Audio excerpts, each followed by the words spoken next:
Hello दोस्तों, इस video में लैंग्वेज इंग्लिश और हिंदी का क्वेश्चन देखने वाले हैं। तो आप लोग लास्ट तक जरूर बने रहिएगा। तो चलिए देखते हैं क्वेश्चन नंबर फर्स्ट से। देखिए क्वेश्चन नंबर फर्स्ट है कि if someone helps you what should you से इंस्टेड। यानी यदि कोई आपको मदद करता है तो आपको उसे क्या कहना चाहिए। तो क्या कहेंगे, थैंक यू। इसलिए इसका ए ऑप्शन क्या होगा, राइट होगा। ए ऑप्शन क्या होगा, राइट होगा। अब देखिए क्वेश्चन नंबर 2 है कि the husband of your sister is, the husband of your sister is. तो इसका जो है राइट ऑप्शन होगा ए ऑप्शन, यानी ब्रदर इन लॉ। ठीक है, क्या होगा, ब्रदर इन लॉ। चलिए क्वेश्चन देखते हैं। क्वेश्चन नंबर 3 देख लेते हैं। तो देखिए क्वेश्चन नंबर 3 क्या है। क्वेश्चन नंबर 3 है कि select the correctly spelled word, यानी इसमें सही ऑप्शन को चूज करना है। तो देखिए रिपीटिशन, REPETITIO है, रिपीटिशन क्या होगा, सही होगा। तो यानी इसका बी ऑप्शन क्या होगा, राइट होगा। बी ऑप्शन क्या होगा, राइट होगा। अब चलिए क्वेश्चन नंबर 4 देखते हैं। क्वेश्चन नंबर 4, तो देखिए क्वेश्चन नंबर 4 है कि select the most appropriate meaning of the given idiom. तो यहाँ पे देखिए इडियम है कि to bark of the wrong tree, to bark of the wrong tree. तो इसका जो राइट आंसर होगा ये होगा बी, यानी to be wrong about the reason for something. इसका बी ऑप्शन क्या होगा, राइट होगा। अब चलिए क्वेश्चन नंबर 5 देख लेते हैं। क्वेश्चन नंबर 5, अब देखिए क्वेश्चन नंबर 5 है कि select the most appropriate synonym of the given word. तो यानी इसका सिनोनिम खोजना है। ठीक है, 5 का, यानी क्या है, ऑब्स्ट्रक्ट। तो ऑब्स्ट्रक्ट मतलब क्या होता है, रोकना। ऑब्स्ट्रक्ट मतलब होता है रोकना। ठीक है, ऑब्स्ट्रक्ट मतलब रोकना या बाधा पहुंचाना। ठीक है, तो इसका जो राइट आंसर होगा ये होगा बी, यानी कर्व। क्या होगा, बी यानी कर्व। तो कर्व मतलब भी क्या होता है, रोकना। ठीक है, तो इसका बी ऑप्शन क्या होगा, राइट होगा। ठीक है, अब चलिए क्वेश्चन नंबर देखते हैं 6। क्वेश्चन नंबर 6 है कि select the most appropriate antonym of the bold word in the given sentence, यानी इंड्यूर, ENDURE, इंड्यूर। तो इसका जो है एंटोनिम खोजना है। ठीक है, तो 6 का जो एंटोनिम, इसका जो राइट आंसर होगा ये होगा सी, यानी RESIST। ठीक है, तो इसका जो है, देखिए इंड्यूर का हिंदी क्या होता है, इसका मतलब होता है सहना। क्या होता है, सहना या बर्दाश्त करना। ठीक है, सहना या बर्दाश्त करना। तो रिसिस्ट, इसका भी हिंदी होता है, इसका हिंदी होता है रोकना। ठीक है, रोकना। ठीक है, तो इसका जो है सी ऑप्शन क्या होगा, राइट होगा, यानी छठा का सी क्या होगा, राइट होगा। अब चलिए क्वेश्चन नंबर 7 देखते हैं। क्वेश्चन नंबर 7, अब देखिए क्वेश्चन नंबर 7 है कि select the most appropriate meaning of the given idiom. Idiom है प्ले विद फायर, यानी आग से खेलना। ठीक है, प्ले विद फायर। तो इसका राइट आंसर क्या होगा, इसका होगा बी, यानी टू डू समथिंग रिस्की। यदि आप आग से खेलते हैं तो आप रिस्क ले रहे हैं। तो इसका बी ऑप्शन क्या होगा, राइट होगा। बी ऑप्शन क्या होगा, राइट होगा। अब चलिए क्वेश्चन नंबर देखते हैं 8। क्वेश्चन नंबर 8, तो इंग्लिश में 8 ही, देखिए यहाँ 8 ही क्वेश्चन है। इंग्लिश में 8 ठो क्वेश्चन है। अब चलिए देख लेते हैं। 8 नंबर है कि select the option that can be used as one word substitution of the given group words. देखिए कहता है one who is not sure about God's existence. ठीक है, यानी ईश्वर की सत्तास्तित्व सत्ता अस्तित्व में विश्वास न रखने वाले। इसको क्या कहते हैं, इसको कहते हैं एग्नोस्टिक। क्या कहते हैं, एग्नोस्टिक। इसका बी ऑप्शन क्या होगा, राइट होगा। बी ऑप्शन क्या होगा, राइट होगा। ठीक है, बी ऑप्शन राइट होगा। तो एग्नोस्टिक का भी मतलब यही होता है। अब देखिए, अब क्वेश्चन नंबर 9 से देखेंगे। यहाँ से अब हिंदी का क्वेश्चन शुरू होगा। देखिए हिंदी का क्वेश्चन यहाँ से शुरू हो रहा है। चलिए देखते हैं। यहाँ पे देखिए पैसेज है, पैसेज को पढ़ के आंसर देना है। क्वेश्चन नंबर 9, तो देखिए क्वेश्चन नंबर 9 है कि अनुशासन शब्द में अनु उपसर्ग निम्नलिखित विकल्पों में से कौन सा है। ठीक है, अनु उपसर्ग। तो इसका जो राइट आंसर होगा ये होगा ए ऑप्शन, यानी तत्सम उपसर्ग। ठीक है, तो अनुशासन शब्द में उपसर्ग जो है, अनु उपसर्ग, यहाँ पे देख रहे हैं अनु, अनु उपसर्ग। उपसर्ग क्या होता है, तो उपसर्ग जो है पहले आता है। ठीक है, उपसर्ग पहले लगता है और प्रत्यय बाद में लगता है। ठीक है, तो अनु जो है यहाँ पे क्या है, तत्सम उपसर्ग है। तो इसका ए ऑप्शन क्या होगा, 9 का राइट होगा।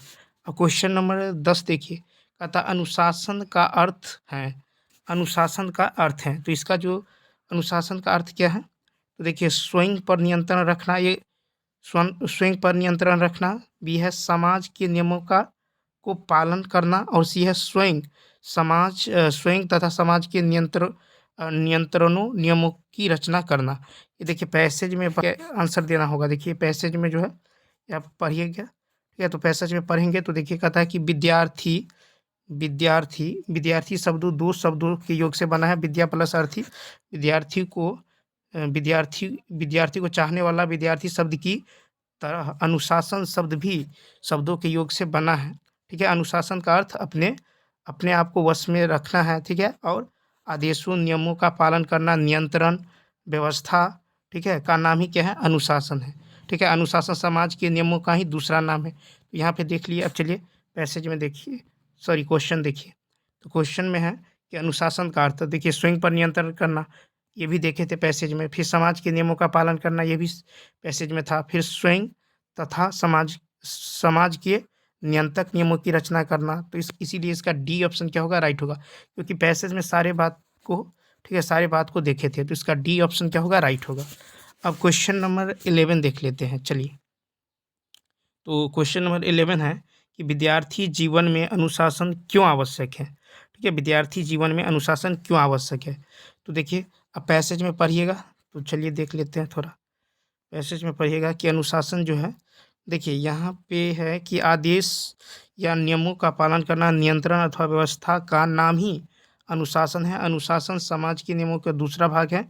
यद्यपि अनुशासन की आवश्यकता जीवन के हर क्षेत्र में है, तथापि विद्यार्थी के लिए तो नितांत आवश्यक है, ठीक है, क्योंकि विद्यार्थी जीवन भावी जीवन की आधारशिला है। नहीं, चलिए अब देखते हैं क्वेश्चन नंबर 11।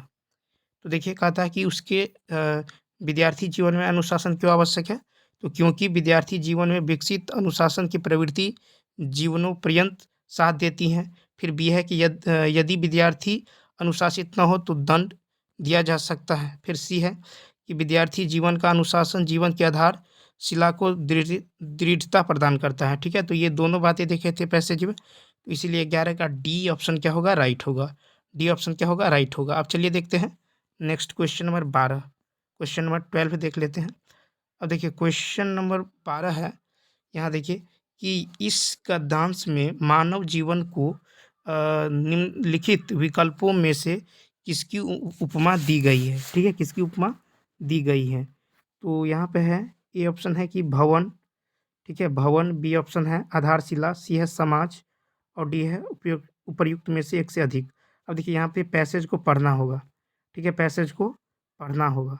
तो चलिए देखते हैं पैसेज थोड़ा। तो यहाँ पे देखिए पैसेज में है कि देखिए यहाँ पे है कि विद्यार्थी एक मिनट, विद्यार्थी वह काल है जिसमें शिशु, यहाँ से देख लेते हुए जीवन पर्यंत साथ नहीं छोड़ती, जिस प्रकार भवन का स्थायित्व उसके आधारशिला की दृढ़ता पर निश्चित होता है। तो देखिए मिल गया ना। तो चलिए देखते हैं क्वेश्चन नंबर 12। देखिए भवन, क्वेश्चन नंबर 12, क्वेश्चन नंबर 12। तो देखिए यहाँ पे जो है कहता है कि इस गद्यांश में मानव जीवन को निम्नलिखित विकल्पों में से किसकी उपमा दी गई है? तो भवन, ए ऑप्शन। अब चलिए क्वेश्चन नंबर देखिए 13, क्वेश्चन नंबर 13। तो 13 है कि इस गद्यांश में विद्यार्थी काल के पर्यायवाची के रूप में कौन सा शब्द प्रयुक्त किया गया है, ठीक है, कौन सा शब्द प्रयुक्त किया गया है? तो इसका जो राइट आंसर क्या होगा? तो देखिए ये पैसेज को पढ़ना होगा। ए ऑप्शन है बाल्यावस्था, बी है छात्रावस्था, और सी है शिशु, और डी है उपयुक्त में से एक से अधिक। तो देखिए 13 का जो राइट आंसर होगा ये पैसेज में पढ़ना होगा, ठीक है। तो इसका जो राइट आंसर होगा ये होगा छात्रा अवस्था, ठीक है। तो अब देखिएगा इस पैसेज में पढ़िएगा तो देखने को मिलेगा कि छात्रावस्था, ठीक है, पैसेज में ये पढ़ेंगे उसके बाद मिलेगा, ठीक है। तो चलिए इसका क्वेश्चन क्या, इसका जो राइट आंसर हो जाएगा 13 का, ये 13 का राइट आंसर क्या होगा? छात्रा अवस्था, ठीक है। तो चलिए क्वेश्चन नंबर अब देखते हैं, नेक्स्ट क्वेश्चन देख लेते हैं 14, ठीक है। तो इसका जो राइट आंसर क्या होगा? छात्रा व्यवस्था। अब देखिए क्वेश्चन नंबर नेक्स्ट है, क्वेश्चन नंबर 14 है। देखिए क्वेश्चन नंबर 14 है कि योरो लवो, ठीक है, योरो लवो किस वर्ग के व्यंजन है, ठीक है। तो योरो लवो जो है अंतस्थ व्यंजन है, क्या है? अंतस्थ। इसका बी ऑप्शन क्या होगा? राइट होगा, ठीक है। तो अंतस्थ व्यंजन है योरो लवो, ठीक है। और देखिए उष्ण व्यंजन क्या है, उष्ण व्यंजन जो है, उष्ण व्यंजन या तालब स, मूर्धन्य स, दंत स और ह, ठीक है, यह है उष्ण व्यंजन, ठीक है, ये भी याद रखना है। अब देखिए क्वेश्चन नंबर 15, क्वेश्चन नंबर 15 देख लीजिए। 15 है कि इनमें से तिमिर शब्द का विलोम कौन सा है, ठीक है, तिमिर शब्द का विलोम, तो इसका राइट आंसर होगा सी, यानी आलोक। तिमिर शब्द का जो विलोम होगा ये क्या होगा, आलोक होगा, क्या होगा, आलोक होगा, ठीक है। तो 15 का सी। अब देखिए 16 नंबर देखते हैं क्वेश्चन। अब देखिए क्वेश्चन नंबर 16 है, क्वेश्चन नंबर 16 है कि विश्व अस्थाई विश्व चिन्ह है कि विश्व अस्थाई भाव किस रस में होता है, विश्व अस्थाई भाव किस रस में होता है, तो ये होता है अद्भुत, यानी इसका जो बी ऑप्शन क्या होगा, राइट होगा। तो विश्व अस्थाई भाव अद्भुत रस में होता है, क्या होता है, अद्भुत रस में। वहीं शांत रस का अस्थाई भाव निवेद होता है, निवेद। और वीर रस का अस्थाई भाव होता है उत्साह, ठीक है। हास्य रस का क्या होता है, हास्य ही होता है। अब चलिए क्वेश्चन नंबर देखते हैं नेक्स्ट 17। क्वेश्चन नंबर 17 है कि ईश्वर को न मानने वाला व्यक्ति के लिए एक शब्द क्या है, तो ईश्वर को न मानने वाला व्यक्ति के लिए क्या कहते हैं, उसको नास्तिक कहते हैं। जो ईश्वर में विश्वास नहीं रखता है क्या कहते हैं, नास्तिक, ठीक है। तो इसका जो है ये क्या होगा, सी ऑप्शन राइट होगा। देखिए ईश्वर में विश्वास करने वाले के लिए एक शब्द है आस्तिक, क्या है, आस्तिक। अधिक बकवास करने वालों के लिए एक शब्द है प्रगल्भ, क्या है, प्रगल्भ, ठीक है, प्रगल्भ। देखिए जो पिता के पिता के लिए एक शब्द है पितामह, क्या है, पितामह। अब चलिए क्वेश्चन नंबर देखते हैं 18। क्वेश्चन नंबर 18 है कि इनमें से कौन सा वाक्य शुद्ध है, 18 में है कि कौन सा वाक्य शुद्ध है। तो देखिए ए ऑप्शन है कि क्या दीवार बहुत ऊंची है, तो यही जो है शुद्ध है, क्या दीवार बहुत ऊंची है, तो इसका ए ऑप्शन क्या होगा, राइट होगा, ठीक है। अब चलिए देखिए 19, कहता अतएव शब्द का संधि विच्छेद क्या है, अतएव शब्द का संधि विच्छेद क्या है, तो इसका होगा अतः जोर एव, क्या होगा, अतः जोर एव, अतः जोर एव, तो यानी इसका ये होगा ए ऑप्शन, 19 का ए ऑप्शन, अतः जोर एव, ठीक है, क्या होगा, अतः जोर एव, ठीक है। ऐसे ही दैनिक का याद रखना है, दैनिक का होता है दीन जोर इक, ठीक है। जलोदय का होता है जल जोर उदय, यथोचित का होता है यथा जोर उचित, ठीक है। अब क्वेश्चन नंबर देखेंगे 20, क्वेश्चन नंबर 20, क्वेश्चन नंबर 20 है कि मूर्धन्य अल्प प्राण अघोष व्यंजन वर्ण का उदाहरण कौन सा है, तो इसका जो राइट आंसर होगा ये होगा टॉ, यानी सी ऑप्शन, ठीक है। तो मूर्धन्य अल्प प्राण का अघोष है टॉ, क्या है, टॉ, तो इसका सी ऑप्शन क्या होगा, राइट होगा। अब चलिए नेक्स्ट जो है क्वेश्चन यानी 21 देखिए, कहता है कि इनमें से शुद्ध शब्द कौन सा है, शुद्ध शब्द, तो देखिए आशीर्वाद दिया गया है, आशीर्वाद ऐसे लिखा जाता है आ सी, आ तालब सौ दीर्घिकार, वाकार उपरेप अदौ, ऐसे लिखा जाता है। तो ऐसे देखिए किस ऑप्शन में है, सी ऑप्शन आशीर्वाद, यानी सी ऑप्शन क्या होगा, राइट होगा, ठीक है। अब चलिए देखते हैं 22 देखिए 22 में है कि इनमें से विवरण चिन्ह कौन सा है, ठीक है, इनमें से विवरण चिन्ह कौन सा है, तो विवरण ऐसे है, ऐसे होता है, तो इसका देखिए बी ऑप्शन क्या होगा, राइट होगा। यह है विवरण का, ये है प्रश्नवाचक चिन्ह है, ठीक है, और ये है पूर्ण विराम, ठीक है, इसको कहते हैं पूर्ण विराम, ठीक है। अब चलिए क्वेश्चन नंबर देखेंगे 23, क्वेश्चन नंबर 23 देखते हैं, तो चलिए देखते हैं। देखिए क्वेश्चन नंबर 23 है, सॉरी एक मिनट, क्वेश्चन नंबर 23 जो है यहाँ पे है कि नेत्रहीन शब्द में कौन सा समास है, नेत्रहीन शब्द में कौन सा समास है, तो ये तत्पुरुष समास है, नेत्रहीन क्या है, तत्पुरुष समास है। अब चलिए 24 देख लेते हैं, ठीक है, 24, क्वेश्चन नंबर 24। अब यहाँ देखिए क्वेश्चन नंबर 24 है कि स्थावर स्थावर का विलोम शब्द कौन सा है, ठीक है, स्थावर का विलोम शब्द कौन सा है, तो यह है जंगम, ठीक है, स्थावर का विलोम शब्द क्या है, तो जंगम है, क्या है, जंगम। जंगम का पर्यायवाची जो शब्द है ये होता है अस्थाई, अस्थिर, चलनशील, गगनशील, चल, चलायान आदि, ये सब होता है, ठीक है। और अनैच्छिक का विलोम क्या होता है, ऐच्छिक, अनेकता का विलोम क्या होता है, एकता, ठीक है। अब चलिए क्वेश्चन नंबर देखते हैं 25 है कि नेकी का फल बदी, इस लोकोकित का अर्थ क्या है? तो नेकी का फल बदी, इसका जो राइट आंसर होगा ये होगा बी। इसको कहते हैं भलाई का बदला बुराई। ठीक है, भलाई का बदला बुराई, इसके लिए है शब्द है कि नेकी का फल बदी। ठीक है। अब चलिए क्वेश्चन नंबर देखते हैं 26। देखिए क्वेश्चन नंबर 26। अब यहाँ पे देखिए क्वेश्चन नंबर 26 है कि देवर्षि का सही संधि विच्छेद कौन सा है? तो देवर्षि का सही संधि विच्छेद होता है देव जोर ऋषि। क्या होता है? देव जोर ऋषि, देव जोर ऋषि। तो इसका जो राइट आंसर होगा ये देखिए ए ऑप्शन, यानी देव जोर ऋषि। ठीक है। अब चलिए देखते हैं नेक्स्ट 27। देखिए 27 है कि जिसे कभी बुढ़ापा न आए, जिसे कभी बुढ़ापा न आए, इस वाक्य के लिए सही शब्द कौन सा है? तो इस वाक्य के लिए जो है सही शब्द है अजर। ठीक है, जिसे कभी बुढ़ापा न आए, तो क्या होगा ये? अजर होगा। ठीक है, तो इसका ए ऑप्शन क्या होगा? राइट होगा।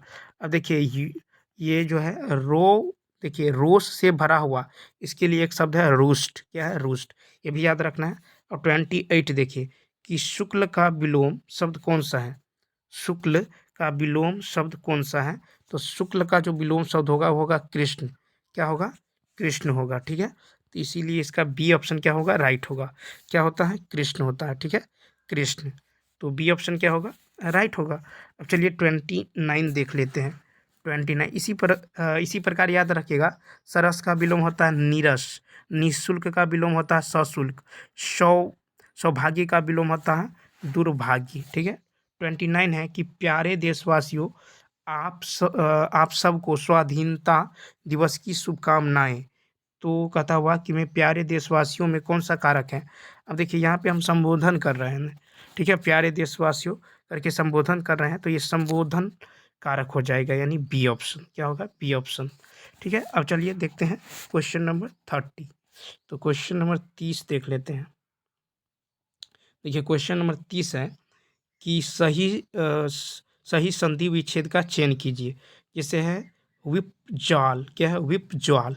तो विप ज्वाल का जो संधि विच्छेद होगा ये क्या होगा? तो ये होगा विपद।